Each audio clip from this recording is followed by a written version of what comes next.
the wearing of the headscarf for the women. This seems to have become so major, a major aggravation. Why should women who want to wear a veil, why should this have been such a source of aggravation today? Why is that? I don't understand it. I mean, if a naked woman walked in this room here, meaning wearing a bikini or a G-string, she would have the right to just walk just like anybody else.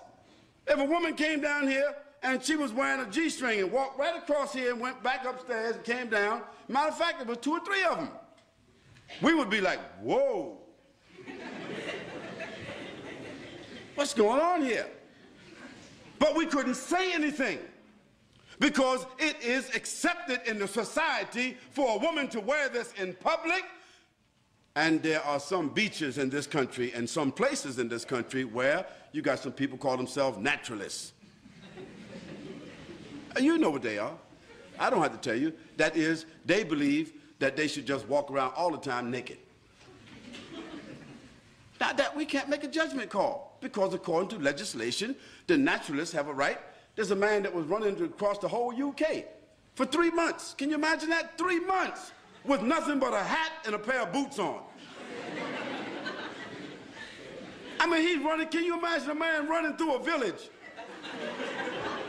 Nothing but a hat and a pair of boots on. Because he's a naturalist and these are his constitutional rights.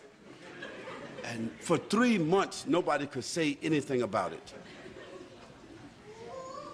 Well, I say that in a society where people are allowed to express themselves that way, why should there be a problem about Muslim women, whether in the schools or otherwise, choosing the preference to cover their heads or to cover their bodies with loose garments?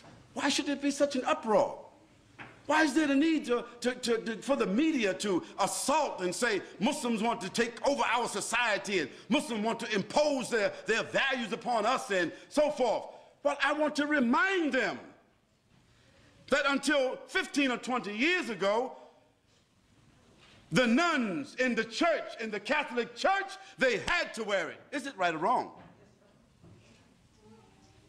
And just recently, the Catholic Church has relaxed the uniform codes of the nuns where they can show a little cleavage.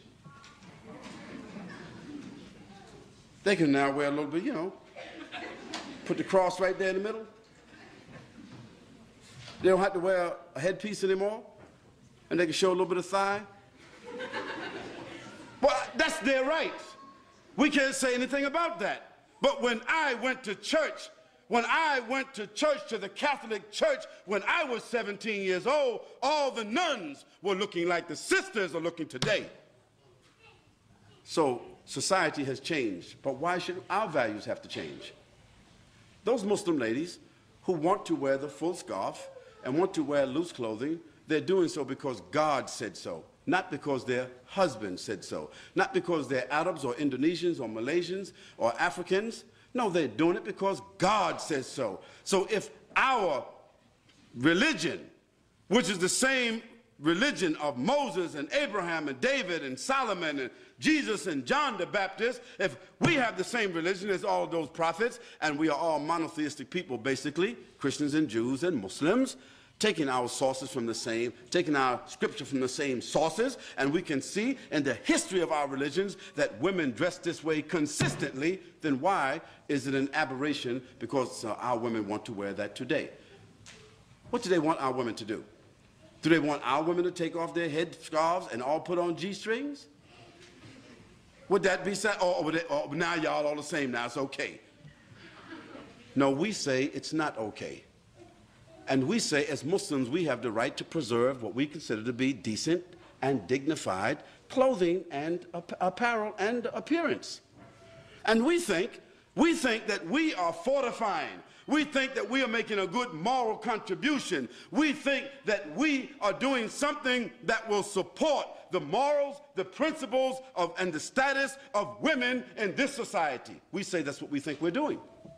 And do we have the constitutional right to make what we consider to be a moral contribution to the fiber of this society based upon our religion?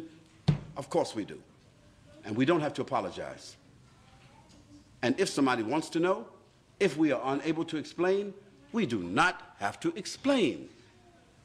But what we should do is, the people of the media, or the people of government who feel that they don't understand what's going on, we should send them to people who are qualified to expound upon this issue in a dignified, educated way, so that people would not think somehow or another that all these women who are wearing these scarves got an AK-47 underneath their scarves, or they got a bomb, they coming inside somewhere with a bomb. You know, stereotypes. But the issue is, we Muslims, the Muslim ladies in particular, you do not have to explain to anybody why you are dressed the way you are dressing, just like others who are undressed do not have to explain to anybody why they are undressed.